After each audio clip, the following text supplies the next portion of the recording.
One. Welcome back to Hoops HD, everybody, and it is the final episode of the Championship Week video notebook for the Woohoo. 2024-2025 season, day number 14. Wow. Wow, we've made it. Tomorrow is Selection Sunday. Actually, today is Selection Sunday. It's past midnight Eastern here where I'm at. I'm your host, Chad Sherwood. Got David Dorman and David Griggs to my sides. John Salika back with us, as well as Rocco Miller from Bracketeer.org. And we've Hopefully my got voice is back as well. We hear not you bad. just fine. Yeah. uh, and this is, as I mentioned, the Championship Week video notebook. And first of all, yes, it is still safe for your small pets in the lake, except for spiders and rats and stuff that are in the bunker with them. But Griggs is still locked in the puppet bunker. Chad, you know there's no electricity in here, so the TV, I can't plug it in and watch it. Well, there was late during the day when we took that picture. Yeah, but I can't see the games. Don't And you I was have I'm, a afraid a don't you have a phone? rattlesnake was going to end up in that bunker. Don't you have a phone or something? You could yeah. Well, follow the yeah, I got scores. that. I mean, it's what I do the show on. Right, there we go. Uh, First of all, let me turn to Salika first with a recap of what our Hoops HD mock selection committee did because we have a field and we have an initial seeding done. We've got a lot done today, and here it is on the screen. Yeah, so basically what happened is we started off the night by discussing every team that was on the nomination board, and then we did two rounds of voting. So in our first round of voting, San Diego State and Vanderbilt was first, and San Diego State was second in terms of the order in which teams were selected.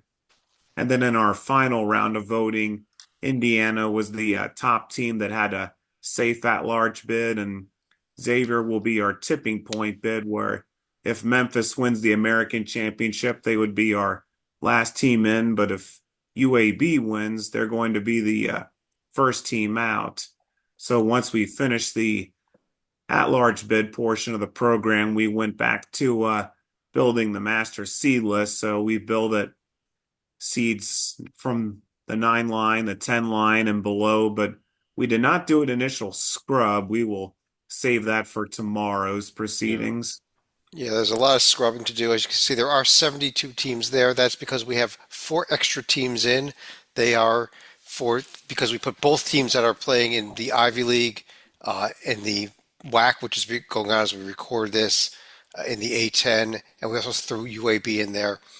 As those four games get finished up here today and tomorrow, we'll eliminate the loser, and suddenly it will go right down automatically to 68. So, Mhm. also got Mike Cha joining us, by the way.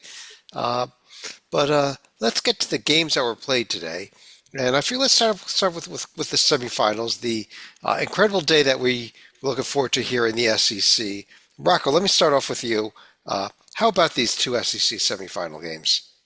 I think they lived up to the hype in some Yeah. ways. Tennessee grinding out a win over Auburn. Auburn again. I'm not saying they're weak by any means, but they're certainly the worst version of of their number one selves as they could possibly be this season. They've lost three Uh, out of four now, right? Going in yeah, Yep. they're three out of one and three. five. They're one and three A&M. this month. Yeah. Yeah. Yeah, 1-3 in the month of March. But like we talked about last night, Tennessee.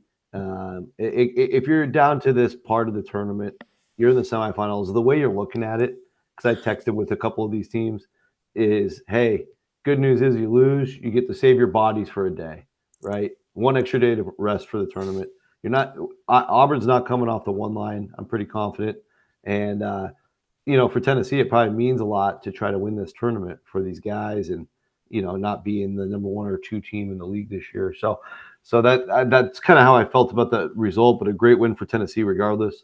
And then Florida, I mean, man, they just really went gangbusters, putting up 104 in a regulation game on Alabama. And those Alabama games, sometimes when you have a wide open style like these two teams do, and Kentucky does as well, we saw that score the day before. It yields to NBA level scoring and beyond. If this was an NBA game, it would have been about 145 to 120. But that's just how electric Florida's offense is. Walter Clayton hit 6 threes. Anytime that happens, sky's the limit for the Gators. And I think I don't know if the committee put any weight on this game or if they'll talk about it for scrubbing tomorrow. But Florida's got a case to be a top 2 overall seed if they really look hard at the resume now. Yeah, I think Florida's. I, Eddie said that Florida was not going to be the one line. I think they may have answered that question today. I, Um, I think so too. And it's just kind of like a week ago. It is hard to, so much has happened in the last week that we kind of forget that it was a week ago. I mean, Auburn and Alabama, an Yeah. overtime thriller, one of the better college basketball games of the whole year, I think. And, we wanted to see the rematch. I'm just glad we're getting it in tomorrow's third place game. Third place game tomorrow. Yeah. Uh, It's like the World Norman, Cup. Yeah. Norman, what about this game tomorrow, Tennessee, Florida? It probably doesn't have any implications at all for the NCAA tournament in most of our opinions, but how about the game itself? They're going to play it still. They're going to play, and it's going to be exciting. Like we mentioned, Rocco said it last night, and I agreed with him.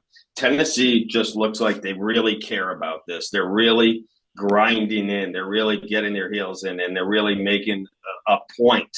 And to make this game, like Auburn's tough, Auburn's physical, and Tennessee just didn't back down. And in the second half, they were game. The Volunteers look strong. Coach Barnes has his boys locked in, and I expect to see the same thing tomorrow. They're not going to the championship game and then letting kicking back. So I expect them to give the Gators everything they have. And Todd Golden's teams, wow, these Gators are flying high. They are scoring at a high rate, like Rocco said. Their defense is getting the job done, and both these teams I couldn't be more impressed with going into the tournament, no matter what happens tomorrow. For a pick, I'll take Florida. I agree with you there. Mike, you're a Big Ten guy, and your Michigan Wolverines had Wow. had a nice day, and it was a pair of very good games today in the Big Ten semifinals. Yeah, first of all, Wisconsin, I don't know how they laid an egg against Penn State at home to close out the regular season, but they've really come out like gangbusters. They annihilated UCLA yesterday, and then today they did very well against the top-rated Michigan State, and they ended Michigan State's winning streak. And Wisconsin really came to play today. That they're continuing to shoot the ball very well from three-point land, and when they do that, they're tough to beat. When you add to that to their tough defense. And then as for the second game, Michigan has shown that they've used the extended break to reset and reset, refresh, and they played very well these last 2 days. Michigan was up by as many as 15, but Maryland put on a run. Michigan, they tend to make a lot of turnovers, and that's what helped get Maryland back in the game. Is Derek Queen is at the center of the big guy from Maryland? Yep, Sure is. What's his first name? You Derek, got it. You Yeah, got it. Derek Queen. He was awesome. I mean, Michigan had 31 no points answer for today. him. Yep. But then the Michigan big men, Vlad Golden and Danny Wolf did a great job themselves too. And like I said, Michigan they're prone to turnovers. So that got Maryland back in the game. They took the lead, but then it was just back and forth. It was just an exciting game, and then Maryland eventually took a 1 point lead with about 5-6 seconds to go. And then you hear Bill Raftery said, "Don't let Trey Donaldson get the ball," and lo and behold, he got the ball and he does his best tie as any imitation, and he goes the length of the court, scores with 0.4 of a second left, and Maryland was not able to get off an accurate pass, and Michigan moves on. It's going to be a heck of a matchup tomorrow, Wisconsin, Michigan. Michigan won the only matchup in Wisconsin, but that seemed like eons ago. It should be a great game tomorrow afternoon. Yeah, it should be. That was a great play by Donaldson to Yeah. win that game. And the first game too came down to Michigan State after a couple of missed free throws by Wisconsin. Had a shot to tie at the very end there. There's a little bit of controversy, but I watched the Yeah. replay several times of this three-pointer that he blocked. I thought it was all ball. I thought it was the right call, Griggs. Yeah, I did too. And he was trying to sell it. It would have been I thought it was the right call. I'll just leave it at that. But it was a great attempt to try and draw three free throws. Tom Izzo wasn't too upset about it. I know the Yeah. players were, but he didn't contest it too much. But anyway, getting back just real quick, Michigan appeared to be backing into this tournament. They had not looked good in the final stretch run of the regular season. I liked them before they started to nosedive. They're not nosediving anymore, and I liked them again. What do you think, Rock? you guessed the bracket. Has Michigan played their way back into a protected seed? That's probably too little, too late. They were about the third team out entering the week, and Clemson and Purdue. Purdue's a team they beat, so you could maybe scrub Michigan above them, but I just don't think there's enough there, especially this late in the process to warrant the move. I just feel like with Oregon's long winning streak, with Arizona getting to the Big 12 final, with they did beat Maryland today, but I thought Maryland was pretty high above Michigan and to only lose by 1 point. I don't think that's enough to move the needle. I think Michigan's solidly on the 5 line, so nothing wrong with that, except for you might have to play a Colorado State or a UC San Diego. So to Michael, pray that you don't get those really hot teams, but otherwise, I think the world of Coach May, of course, and I went back and looked at the whole schedule. They've played 17 games this year, decided by 5 or less. They're 12-5. They've been really, really strong in clutch moments, and obviously they're going to need that going into next week. It's kind of funny. Can I jump in for 1 sec, Chet? Yeah. I totally agree with Rocco on Michigan seed. But what I do also think is Wisconsin. That was a big win for Wisconsin today because I believe it's the last day that these games are going to count for the Big Ten for the seedings. Why I think that was so important for Wisconsin is if they can get a 1 through 4 protected seed, I think they can get back on that 4 line now, which gives them a chance to go to Milwaukee next weekend. Obviously, in their home state, that would be a great situation for them. Also, Milwaukee is a Friday-Sunday setting, and they're going to be playing tomorrow late in the afternoon, late night. They won't be back to Madison till late Sunday night, early Monday morning. They would rather play Friday, and they would definitely like to play in Milwaukee. I think that was a huge win for the Badgers. So what you're saying is they would not be upset by BYU under such a scenario. Yeah, Correct. yeah. But I was just wanted to throw in here also, though. It's kind of funny that if the Big Ten for some reason had played their tournament a week earlier, this would be a huge game tomorrow because this could be a shot for Michigan to move up a seed line. It could, but given that they play that Sunday 3:30 game, I just don't see the committee making any moves. They say they do. They said they make 5. They said today they're going to. They can say whatever they want to say, Griggs. Let's move on to the ACC because you're wrong. Yeah, I believe what they said. Dorman, it was ACC championship game day, and Duke Louisville was good for a little over half, and then Duke did Duke. Exactly. Duke did Duke. Louisville played really well, though. I agree for the first 30 minutes. And then Duke just took over. They are so big down low. They are so strong. They have such a presence down low on offense and defense. I said something today to the guys when we were watching the game. I think Duke could go to the Final Four without Cooper Flagg. This team is so good. So talented. I think almost Con Knuppel didn't have to do as much this year because Flagg was so good that Con Knuppel didn't even show everyone how great he is or need to show everyone how great he is. But he's really stepped up the last 2 days. And I think everyone on the Duke team has. And Shire has his guys really going perfectly going into this tournament. They got all the confidence in the world. Duke looks like a team to beat. I think you said it perfectly. I don't know that I could have anything to add to that even on what we saw here. Maybe we just jump right over to the Big 12 championship game, Rocco, where it was Houston over Arizona. And I think Houston showed us just how damn good they are, too, today. Yeah, it was a really good game, too. I mean, I was listening in the car radio for a lot of the second half, and they were back and forth. But Houston down the stretch, from what I could tell, just really flexed their muscle when it mattered most, pulled away. I think they won by 7 or 9. And kind of like what Florida did, Houston left no doubt behind. I thought the 1 seed race honestly was over before the day started, but just in case there was any loose cannons in the committee room, Houston made sure that they got it. And what an interesting championship game. These two schools 2 years ago were not even in this league. And 2 years ago, this was the best league in America. Fast forward 2 years, and it's not the best league in America, but you have two powerhouses coming from outside the league to take over the league and go to the championship game in some weird city, Kansas City. I just thought all of that was fascinating. But like Houston's Houston, and You guys probably heard they did request to get the West. Doesn't mean they're going to get it, but it does make some logical sense to put Houston West instead of Florida. So we'll see what the committee does tomorrow. Yeah, we will see that. Well, I think there's a good chance they end up in the West just because, hey, it makes a lot more sense because you keep It's Florida yeah. a little bit closer to home too if you honor Houston's request. I do have a question for Rocco here.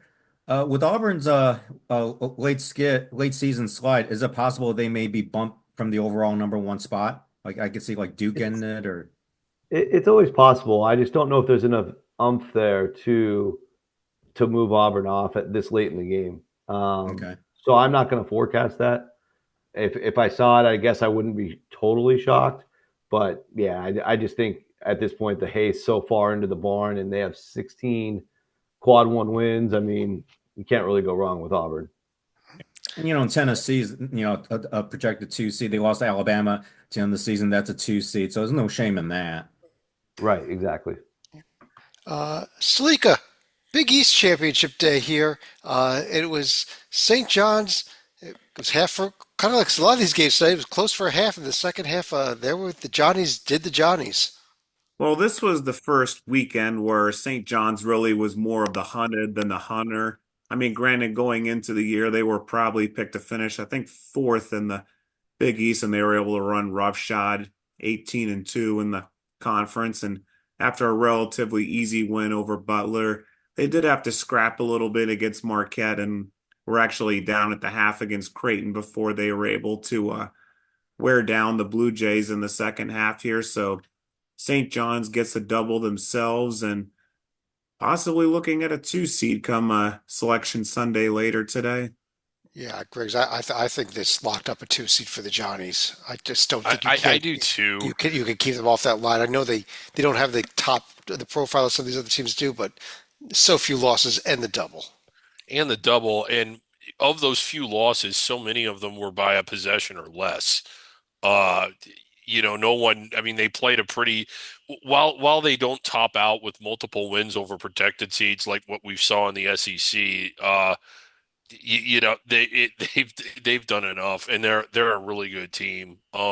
Offensively, they sometimes struggle to get it going, but they're real athletic, and their defense, my God, it's too good. They seem to wear you down. That's why teams get do. ahead early on, but they just wear Yeah. down in the second half. hmm I can't Mike, ever recall a year where the 2 seeds were this strong. I mean, Yeah. Tennessee, Alabama, Michigan State, St. John's. I can't remember every year where the twos were this strong as a group. Yeah. Yeah, I think you're right there, Mike. And let me stick with you here for a second. It was championship day in the Mountain West, and we probably saw the bid stolen already last night when Boise and Colorado State advanced to the championship game. But how about Colorado State? Oh, Kind of just rolled through this entire conference tournament. they've been rolling Yeah, really. whoever. Somebody take Yeah, over. in the Torvik ratings, this was a Rocco stat. He actually, I think he had to go talk to the committee actually, in the middle of the show. Got called away. Maybe he'll be back. But for the last 6 weeks, 5 weeks, they ranked 10th in the nation, not the conference, but in the nation as far as their overall performance in that predictive metric, and it shows. I mean, they just destroyed the planet in this tournament.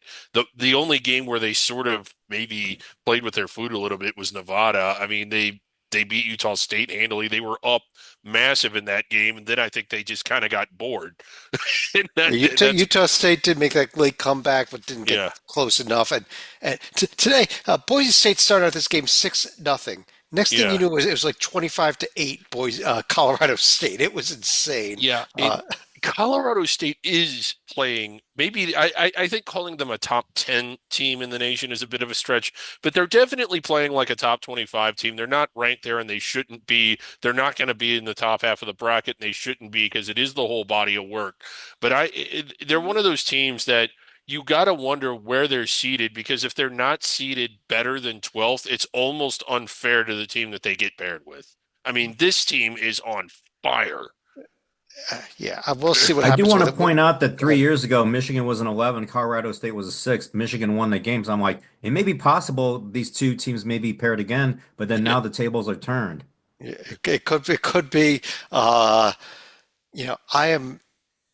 I'm waiting to see. I know what San Diego State did 2 years ago, but that seems to be the only Mountain West team that's had any success in the NCAA tournament at all. Yeah. I'm doing the Joby Fortson line here, I know, but I could see Colorado State just flaming out in the first round also, no matter how good they're playing. But Dorman, America East, and we were so excited for Maine, but Phil Martelli Jr.'s team looks so damn good today, actually. Yes, they did. They jumped ahead early, and they did not look They back. cheated. And they didn't let Maine back in the game. He put unfair. I know, but Phil Martelli, there was a great scene after the game. You saw Phil Martelli Jr. go behind the bench, and his father was sitting there, and it was just a great moment. If you're a college basketball fan, Phil Martelli been such a great coach in college for so long, and to see his son be so successful there, that was a great moment. But his team is game. Bryant will be very strong next week. I'm not saying they're going to win, but they're going to show up and they're going to play hard and they're going to play defense and they're going to give someone everything they can handle because that team better be on their game because I like this Bryant squad and they're well coached. Yeah, the overall first place finisher, they earned the home court, and they beat a Maine team today pretty handily that came in Maine may have been a little overwhelmed and overwatched, to be honest, but they were coming in with a lot of emotion.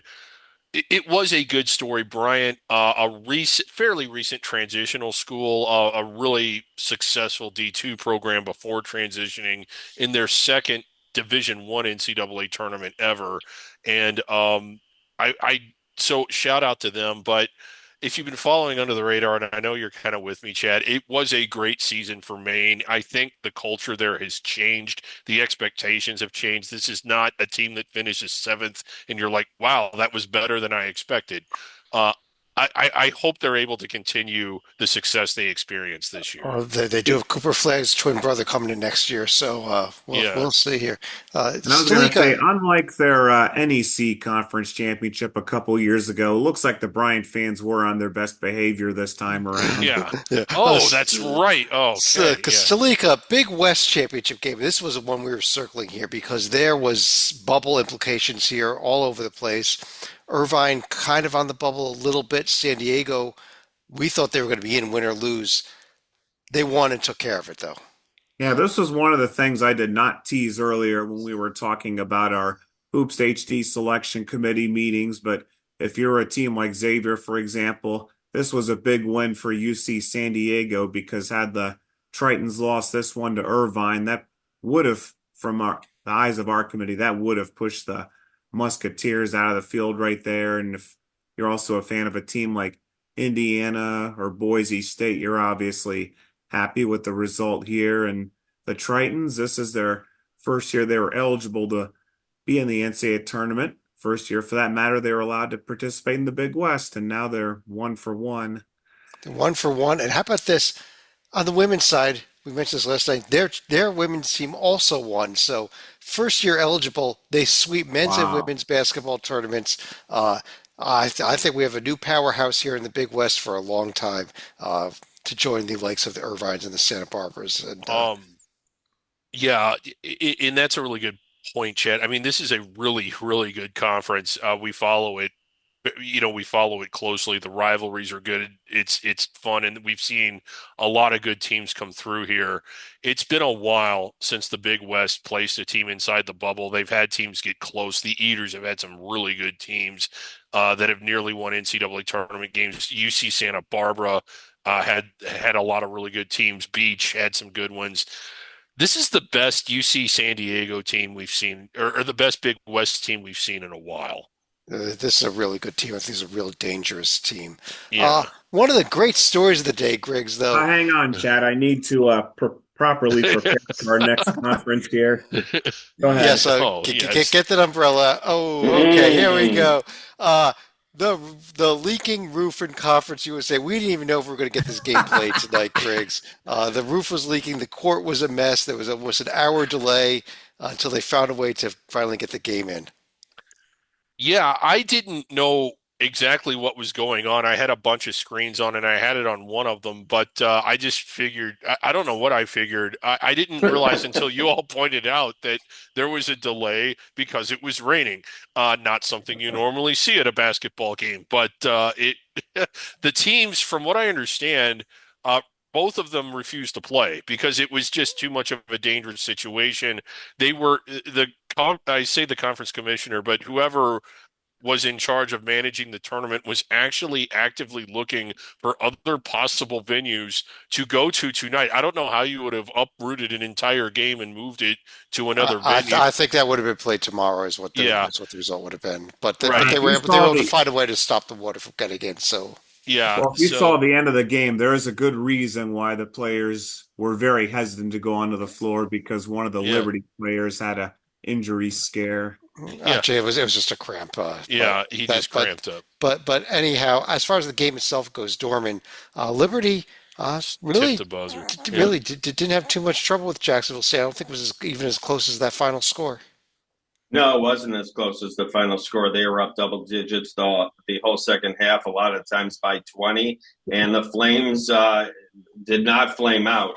Everyone's been calling Liberty one of the top under the radar schools teams this season for the last month or two, and they played the part today.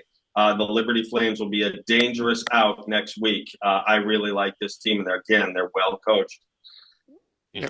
Over in the Metro Atlantic tonight, we have one of our very huge Cinderella stories here, the Mount St. Mary's, in a game that I wrote this down here. 8 minutes into the game, the score was 6-2 Iona. I mean, it got a little better on offense the rest of the way, but at the end of the day, this Mount pulled away in the second half, and here they are in the tournament. Yeah, I mean, if you had told me that the six seed Mount St. Mary's would end up winning this tournament, I would have thought you're crazy. I mean, but credit to them. I mean, let's see, they beat they beat three of the four top seeds. I mean, two, Yeah. three, and four. They definitely earned this. They definitely earned this bid. Kudos to Mount St. Mary's. When you can beat three of the four top seeds, there's no argument. You earned it. Yeah, an exciting semifinal win. They actually had a good run through this tournament. They beat the Quad Four Wonders. They knocked out Merrimack in a really exciting game, and probably the game that was the least trouble for them was the one the day. I hope they enjoy Dayton Yeah, we because see them on the that's way where to they're going. they're Yeah, definitely on their way to Dayton. They're going to be playing the first four, which means they have a shot at another victory here. So yeah. congrats to them. We'll be watching them. They'll be on TV Tuesday or Wednesday night. Salika, over in the Mid-American Conference. Oh, Oh, how about this Akron Miami game where it looked like Miami had the thing in control for about I'd say 38 minutes, and then here came Akron. Well, I think from a karmic standpoint, this was big payback for Akron right here after the Red Hawks had jumped out to an 18-point lead. But if you go back to the '07 conference championship where these two teams met, it was actually Mother Miami who had a game-winning three-pointer from Doug Peno to put Miami in their last NCAA tournament. Only this time, Akron was able to erase that deficit in the second half, and then they end up hitting a game-winning layup with about 2 seconds left to put the Zips back in the NCAA tournament and send Miami back to the drawing board in what I'm sure they're probably calling a travesty. No. look at oh, we're sorry. Jesus, Nate Johnson with with the winning shot there for Akron though. So congrats to the Zips. I think the conference got its best team in. they did. I think they could give somebody a battle, but it's going to come down to the matchups. I'm not picking them at this point like I might some of these other teams, but if they get the right matchup, this could be a very dangerous team. They can score. They can. Miami has not been this good for a long time. They were right on the brink of getting in. It was still a really good season for Travis Steele. Just missing it. You wonder, are they going to? It's sort of similar to Maine. Are they going to be able to take this, the success they've experienced and move forward with it? I remember, we would watch Miami games, and it looked like they'd forgotten to unlock the doors. Interest had gotten so low in that program. Yeah, let's move on here. Dorman, MEAC championship game, Norfolk State and South Carolina State. Here's another hell of an ending we had. Crazy ending. Norfolk State was up about 5 with a minute to go, but they missed some free throws. South Carolina State had a hit a three. They got a good trap going. They got a jump ball. Possession arrow it went their way. They hit a layup. At the end, they fouled when I don't think one of the players understood what the score was. South Carolina State just tied the game, and the kid fouled. It was a shame. But My this heart was breaks enough for him. yeah. My heart breaks for him. But there was still time. Norfolk State went to the line, hit a free throw, and that did it. But I felt terrible for South Carolina State. They played great. They came back, and if they don't foul there, you never know what might have actually I'll happened. tell you what, they actually got a very good shot off though at the end of the Yes, game. they did. That could have gone in. So it was, very, very close to Yeah. being a buzzer beater walk-off win. But I said it was a Christianing free throw that sends Norfolk State back to the NCAA tournament. And unlike we typically talk about for the MEAC, we think this team is going to be well outside of Dayton. Oh yeah, Maybe yeah. even on the 15 line. Yeah, yeah. Dayton is pretty. St. Francis, you got Mount St. Mary's. I mean, you got some obvious teams going there, including our next tournament champion. Well, yeah, Griggs, including Alabama State Hornets, who's a team that I'm probably going to pick to win their game in Dayton, whoever they play. But this team is Yeah. playing really well right now. But I think overall profile, they're on their way to Dayton. Yeah, they absolutely are. Um, a really exciting run here for Alabama State, winning every game by 5 points or less. But they beat Texas Southern, who was the brand name. They beat Graham, or you know, barely got by Grambling, who was hot, and then Defending champions, yeah, Grambling defending also. champions, and then held on to win the day in a game that it really came down to the last possession or so. So I'm excited for them. They had some good moments throughout the regular season too, and they'll get to play in an NCAA tournament game, and it's a game that they might be able to win if they're paired with St. Francis. And this was just a fun tournament across the It board. There was was. a lot of really good games here. But Yeah. one team, unfortunately, was not in this tournament. We want to give them one last shout out here. Uh, we don't think it's going to happen. I think Rocco's on the phone right now with the committee to find out. But even though MVSU MBBs made this impassioned plea, the transitive wins over all 306 other teams, we don't think Mississippi Valley State's going to quite make it this year. Maybe Yeah. next year. Maybe next year. And we had we done, Chad, had we gotten this ourselves before we removed them from the survival board, the committee may have taken them. Yes, yes. We'll get to the Do you survival think board Jerry next Rice can have any influence on this? Maybe. Mike, it was semifinal day in the American, and did bubble teams get a scare in that Memphis Tulane game? Oh man, I thought the bubble was about to burst. Very close to bursting here, and that's 2 straight days for Memphis that they did win, but by very very small margins. And I mean they really take the phrase of survive and advance to the hill. 2 wins by a combined 4 points. But they win, they move on, and there's one more day of sweating for the bubble teams because they play UAB, and UAB will not will could with the win will steal a bid from a bubble team. So it's Memphis UAB. Yeah, and And how about this? Memphis will get in no matter what. That's why I think among tomorrow's games, the American AAC tournament will have the most meaning for Yeah, sure. there's definitely going to be a contingency bracket because this game is so late. Yeah. By the way, PJ Haggerty, 14 for 14 from the free throw line. If he doesn't do that today, they don't win this game. They don't. On the other hand, No, the Tyrese rest of the Hunter. Memphis team was Yeah. not 14 for 14. No, but PJ Haggerty that was key. He got all the free throws late. They got the ball to him late. He's the one that took the free throws. Bad news, Tyrese Hunter was in a boot here with an ankle injury. We'll see. We don't know yet I quite can't how bad it imagine he would was. play tomorrow, and that is a big big player to not have. And especially when you've got Yaks down there for UAB, who put Yeah. up who almost put up a quintuple double in their game against East Carolina. It was just a couple assists and a couple of blocks away from that. And he had 23 and 13 today. He's a force. And if Memphis can't Yeah. control him, I don't think Memphis wins this game tomorrow. I don't think they do win the game, Chad. There's a couple things. They're safely in. UAB is playing for their season. Memphis's season will continue, and they know it. Memphis also down a key player. They're more concerned, it's just human nature, about his health for next week than they are about winning this game. So 2, and then 3, just quite frankly, I know it's recently biased. UAB's looked better than Memphis in this tournament so far. They have. Yeah. And UAB coach Andy Kennedy is very solid. He knows what he's doing. He's been in these spots before. Used to be the Mississippi coach. He knows what he's doing, and he's going to come up with a defensive game plan.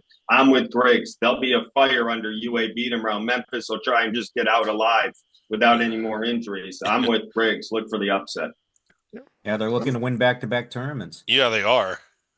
Let me stick with you, Dorman. It was semifinal day in the A10, and while we're pretty certain this is a one-bid league, we do get the matchup of the top 2 seeds in the championship. Yes, we do. BCU, that game was tighter than the 7-point final showing there. The Ramblers of Loyola Chicago had a 3 with about 90 seconds, rattled in and out to tie it. And if that goes in, this is a different ending. Not saying Loyola would have won it, but it wouldn't have been a 7-point differential there. So, yes, BCU, the Rams survive. They move on. And here comes George Mason, an experienced team with guys that have been in college basketball. Most of them are juniors and seniors. They're well coached from a George Mason alum, Skinner. He was on the Final Four team that beat UConn to go to the Final Four. He'll have his boys ready. They'll be excited. George Mason's only way into the tournament is win this game. VCU is squarely on the bubble. Some say they're just out. Most say they're just out. This will be a great game tomorrow. Yeah, I I wanna think make VCU needs this game. I don't. Yeah. I mean, but there is an outside shot they get in even with a loss. Yeah, But I want to make Griggs, real quick, and then I have another point. Go ahead. Oh, yeah, I was just going to make a Stalika-like observation here. Both these teams, VCU has been to a Final Four. George Mason has been to a Final Four, both as members of the Colonial Athletic Association.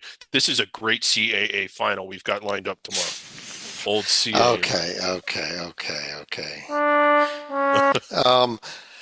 George Mason, though, the game today against St. Joe's, they jumped out 14-0 to start this game, but Yeah. it was not that at all. St. Joe's came all the way back and I believe at least tied, if not took a brief lead here before the Mason finally put them away. But Mason, I think I do agree. I think this is going to be a great game, and one way or the other, we're going to see what happens. I know we just got Rocco Miller back off of that conference call with the selection committee. Did you get them Rocco, squared how did away, that Rocco? go? Yeah. Yeah, they said that UC Irvine was still under consideration, and Nice. now that we're on the Atlantic 10, they said VCU is still very much in play. There They said we if they go. win tomorrow, Oh. they might give them a bid. What if they Rocco, lose tomorrow? What about Mississippi Valley, Rocco? Good We were comment. talking about them. Did you show them this? Yeah, I mean, we See, I failed. I didn't have oh, Rocco. Yeah. Oh, Well, Rocco, now that you're back here, it was also semifinal day in the Ivy League. Your thoughts was. on these two games? And Yale got a scare from Princeton that we did not see coming. yes. They Yeah, did. they did. Well, Princeton's just got so much heart with the 2-star players. They just don't have a lot of size, but I thought they had a great game plan. Ivy has just so many long layoffs, obviously, for the academic calendar. I just feel like Princeton had, a whole week to prep. And I think they did a really good job showing Yale a bunch of different looks they didn't see the last time they played. I think it's also been since January since they played them last. So element of surprise in the Tigers' favor, but kudos to Yale for surviving. They had those crazy trade-off baskets down the stretch to finish it. Insane. And then how about Cornell? This is a team that lost to Dartmouth earlier this year by almost 50. And tonight Cornell has just one of the most electrifying offenses in America. You can see that in their play, which makes them extremely dangerous because if they're on, like they could win tomorrow by 15 or they could lose by 20. I don't even know. So you're saying there was a blowout in the corn mouth. I'm not even going my to dignify that with the God. horn, Salika. Salika. And I'm going to go to Oh. you. I'm going to go to Oh. Dorman now and said, Dorman, what do you Oh. think happens tomorrow? Who do you think wins the game? The Rocco nailed it. Cornell's offense is awesome, and that scares, and that should scare Yale because they said the same thing yesterday about Miami of Ohio. Any team that can score and shoot the ball really, really well, if they're on, they're going to give them a game, whoever they're playing. I do favor Yale. They're the better team. They've been better all year. They're the 1 seed for a reason. They got experience. I like their team a lot, but careful if Cornell's on fire. They could do it, but I'm picking Yale. All right, one more conference to go here, and it's not quite gone final yet as we record this, but Grand Canyon to now pause. has a 12-point lead with a little over 2 minutes left. They look like they're on their way back to the NCAA tournament. Griggs, any thoughts on this Lobes team as they're probably just 2 minutes away from punching a ticket? Yeah, I've made this point a lot on Under the Radar. We all have. This is a loaded, talented, deep roster. We were expecting as good as they've been. They're on their way to the NCAA tournament. They won 26 games. That is hardly an underachievement, but maybe it wasn't as high of an achievement as we thought that they were poised to have. I thought this would be a team that was going to be in the rankings and be in the top half of the bracket. But they still have that opportunity. They still have that talent level. And regardless of what they've done before the round of 64, once they get into it, they can be dangerous. There's Yeah. nothing more dangerous than a team that's not reached its ceiling yet, but that can. So Yeah, and Rocco, go to Rocco. Rocco. When I look at the Slopes team, I actually like the profile. I think they're going to end up with a higher seed than Utah Valley would have ended up with, because I think their overall profile is better, despite the fact they finished 2 games behind them in the standings. But how dangerous is this team going to be in that first round? If they're playing together and doing their thing like they are right now, they're extremely dangerous. I think two of their big, slip ups happened on road trips where apparently some of the guys on the team fought each other.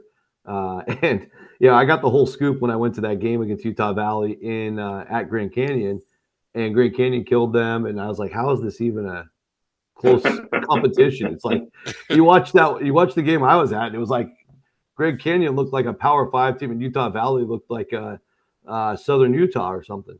But I think if you look at the roster, if Tyon Grant Foster can get back to full health, I think Jacoby Coles will be the MVP of this tournament. He's had some huge performances. And the guy I like the most, Chad, the guy in the middle, Duke Brennan, he's got a huge chip on his shoulder, a great personality. And I think he's the reason why they came back together after that fight on the road back in January. And again, like, I think you got to remember, a lot of people during scheduling coming into this year, they had Grand Canyon basically like a top 50 team. And that's kind of they're going to be a 13 seed, I think. You're basically a 4 seed playing a top 50 team in the first round of the tournament. That's a rough draw. That's going to be a rough draw. As far as tonight's game goes, Jacoby Coles with 11 points, and Tyon Grant Foster's only 2 for 7 points. But Duke Brennan has 14 points. Ray Harrison has 14 points. Williams and Moore both have 12 points. They've got a lot of scoring going on from this team, and that makes them dangerous. They do. And sometimes I don't know or really want to know the specifics of what happened or what Rocco's referring to. What I will say is that sometimes when I'm not in the bunker, I'm around different teams and coaches. And a conflict like that is bad, but it's bad in the sense that vomiting is bad or throwing up it's bad. It sometimes releases a lot of pressure and tension, and you're actually in a better place once you're through that than you were before it happened. And sometimes, as ironic as it is, it's not how you should handle things or resolve problems, but it does get things sorted out. And maybe they're better off after that happened. So it's kind of bad, like getting locked in a puppet bunker is bad then. No, it's Or this is worse, being locked in the. You're going to come out of there a much better puppet. Let's, But I don't want to be a better puppet. let's take a look at our NCAA Tournament Survival Board. This is a tool we've been doing for the selection committee. Where, Yes, among other yeah. things, we are counting down the number of teams left, first of all, and heading into tonight's WAC championship game. There's still that one more game to go here. We've been at 92 heading into the day. Heading to the Yes. WAC championship game, we are down 2. Only 80 teams left Wow. with a chance to win it Wow. all. They'll drop to 79 here, and I believe 3 to 4 more will fall off tomorrow. So we could Yeah, be the Ivy, down- the A10, and possibly the American. right. So we could be down around 76 or 77 teams left, and then it'll drop down to 68 tomorrow as soon as the committee reveals that did its job. And Griggs, Yeah. we do this the rest of the survival board document here so that they can do their job. Correct? Yeah. It enables them to do their job. It is the engine. It is the roadmap. It is the guiding force that they use. Yes. And they come here. So, for example, if they didn't know whether or not Brian should be in the NCAA tournament, they would come here, see them in bold and all caps and blue. Yes.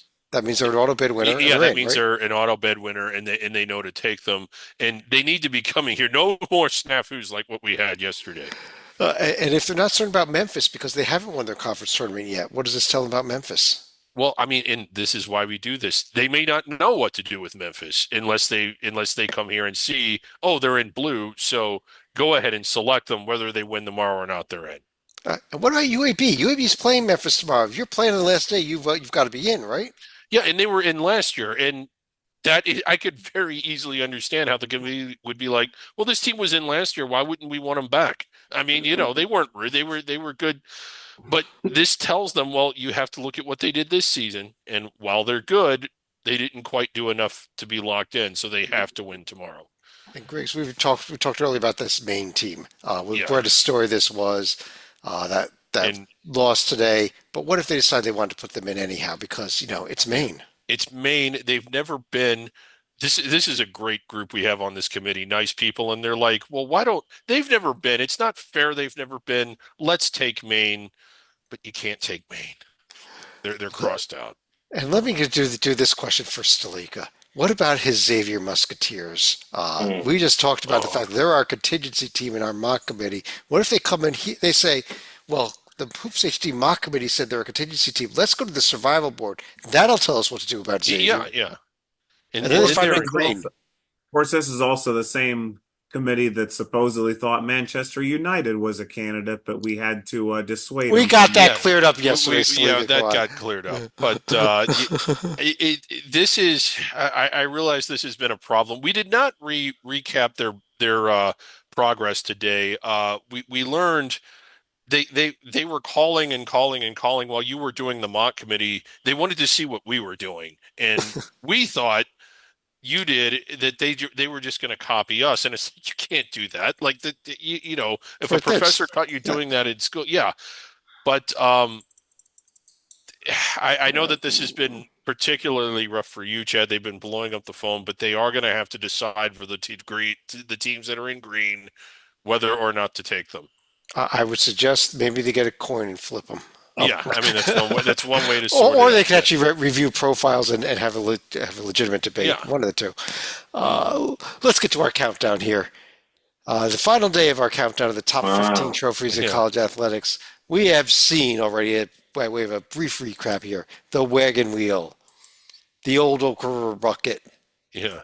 the rest of the Hoops HD Mythical Conference buckets, the Concordia St. Olaf Troll, Freedoms! Yeah.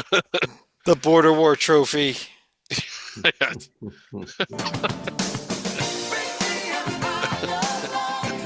the Winwood Cup. Yes. Mike is dancing again. The Silver Shock Infantry VMI and said it all. The Gout Cheater Cup, a real bronze gout cheater. Yeah, that's a gout shooter.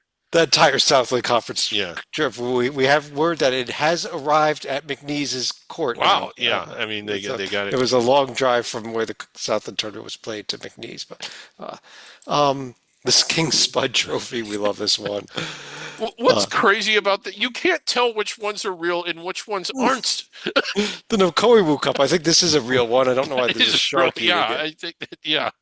No, the Colorado and Eastern Washington compete for that. The Brownmouth Cup between Brown and Dartmouth. Dartmouth not that good of a, unfortunately, lost today. Yeah. And we saw the Hoops HD Stallings Stallings Award. Award. Congrats to Miami. They Yeah. won it. Does it And whistle like the real Kevin Stallings? I think Yeah. it does. And yesterday we saw the Hoops HD Centenary Award given this Yeah. year to the Citadel. It's the Great Golden Toilet. One Yeah. last one, and well, I think we have to go to the OG, the one and the only, the greatest trophy in all of college athletics. The Hornets Nest, aka Griggs. The reason this is the best trophy outside of maybe the Sacco, which I'm convinced some student designed as a prank, is that this is actually supposed to be a hornet's nest. And it is just amazing that someone crafted this, completed their creation, stood back, looked at it, and thought, yeah, I like that. That looks good. That in and of itself is amazing. But then when they took this to Charlotte and Davidson and showed them what they had created, that the two of them said, yeah, we like that. That's a hornet's nest. There's no way that could ever possibly be mistaken as anything else but a hornet's nest. Davidson and Charlotte, great battle every year. They play for that thing. They This do. is real, folks. We did not make this one up. We didn't make any of these up, but we Yeah. especially didn't make this one up. Let's go to final thoughts here. Sleeka, let me start with you. Well, one of the more somber things that had happened this week was the passing of longtime author and Washington Post columnist John Feinstein. He basically came to prominence writing a book, A Season on the Brink, that detailed the 1985-86 season for the Indiana Hoosiers. That was a team that would eventually lose to Cleveland State and would actually win the NCAA tournament title a year later.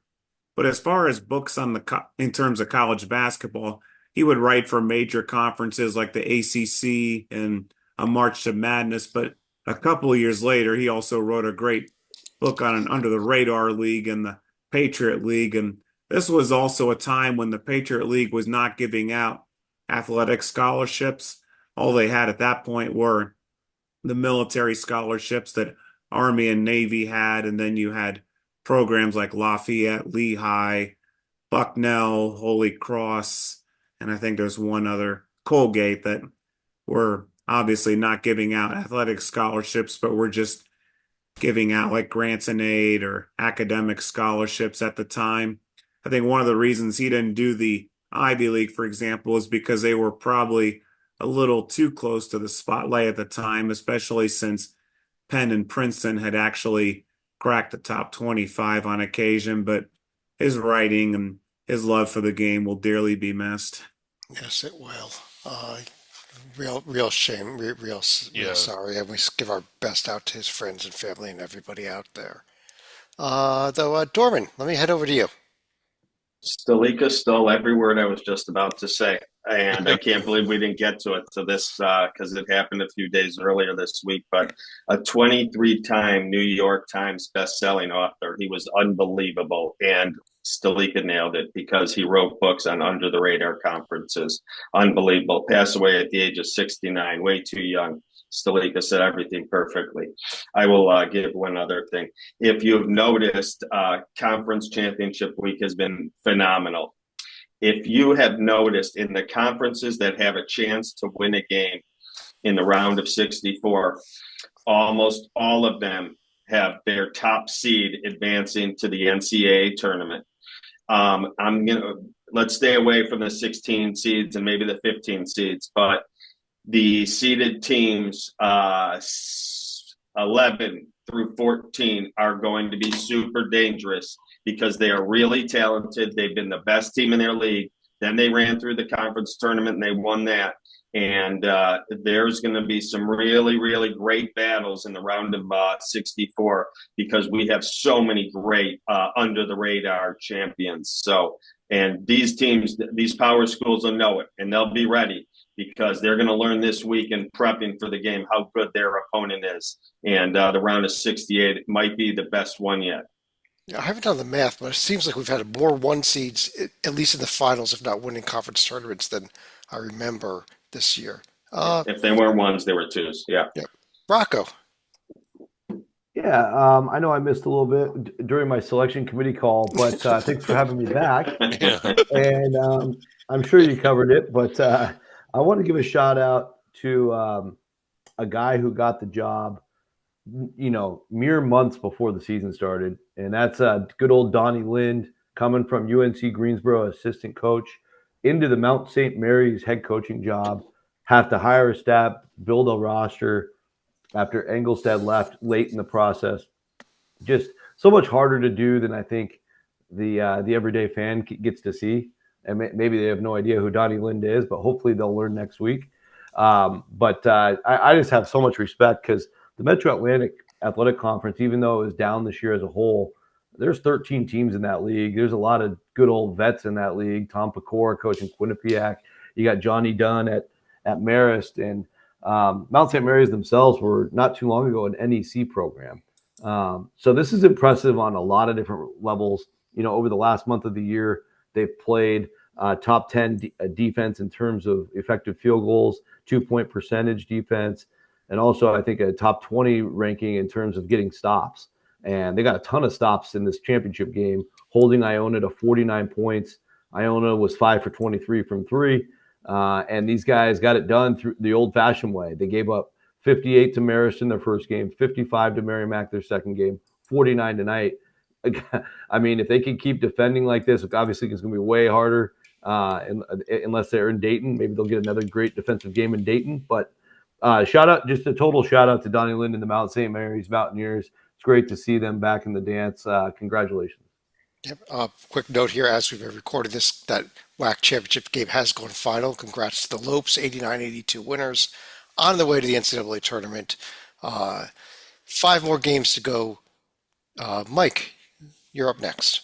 Yeah, I mean, I too am saddened by John Feinstein's death. I mean, just not only a brilliant author, but just I remember him listening to his podcast on CBS Sports Radio, and he just knew everything. Any sport, he knew how to talk. He was so articulate, and just he just had that charisma, the magnetism that made you want to listen to his show. So rest in peace. He left us far too soon. Um, I also I Yes, I'm biased, but I also want to give a shout out to the Michigan Wolverines because people forget that just 1 year ago they were 8-24 and just terrible. I mean, just they clinched the bottom seed with 3 weeks to go in the regular season. This year that it's basically the opposite, regardless of what happens tomorrow. So it just shows you when you get the right coach. And he does the right things to put together a team. He basically had to put together a team from scratch because everybody from the previous year left. Um, shout out to Dusty May.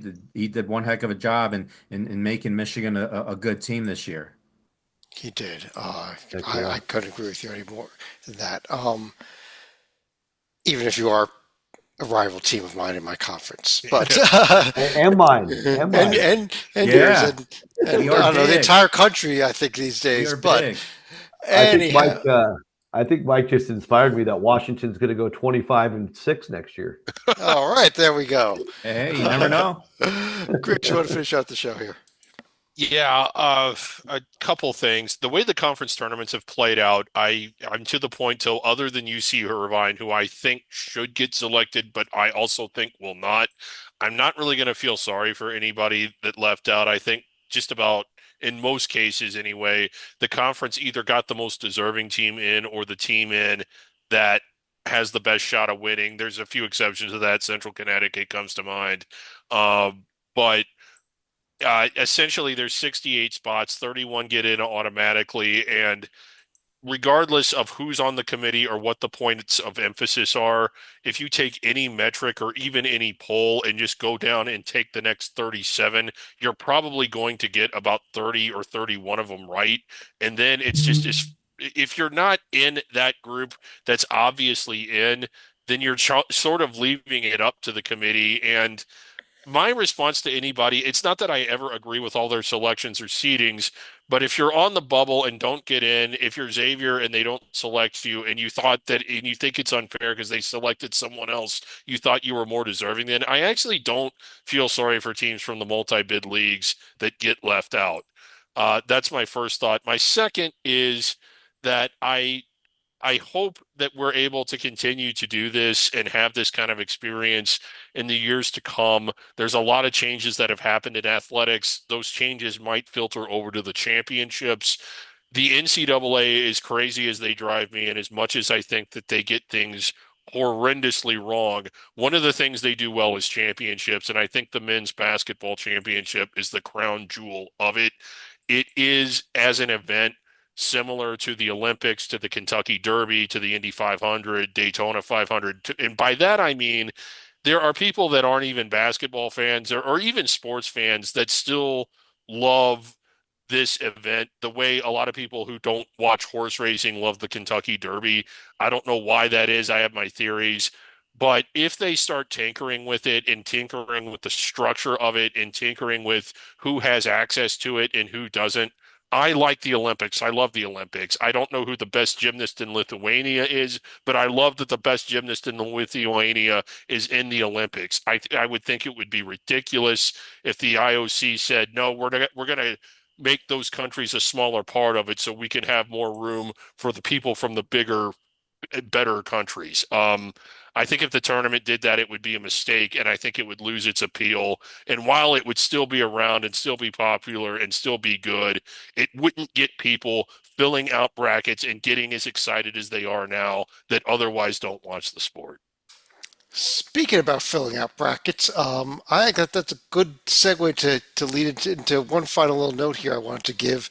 For the first time ever at Hoops HD, we are going to have a bracket challenge that anyone's going to be welcome to join. We're just going to get set up at one of the major sites, probably the ESPN site. We'll be doing that on sometime Monday. We could talk about it again when our next podcast, which will be Monday night, to go over the bracket reveal. And Griggs, I had a little bit of news for you about this. You're going to be giving an entry. You don't know this yet, but you're going to be giving an entry.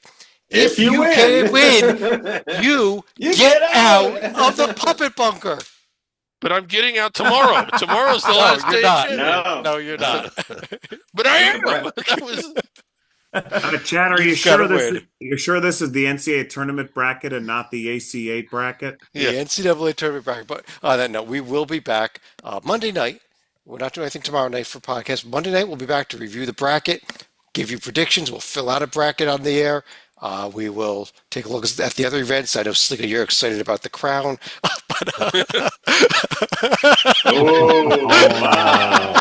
Wow. That was low. So below the belt. His team might not even be invited to the crown. Well, my team doesn't want to go to the crown, trust me. But on that note, on behalf of David Dorman, David Griggs, Rocco Miller, check him out at bracketeer.org, Mike Cha, John Slicka, I'm Chad Sherwood. Thanks for joining us. Talk to you again Monday night.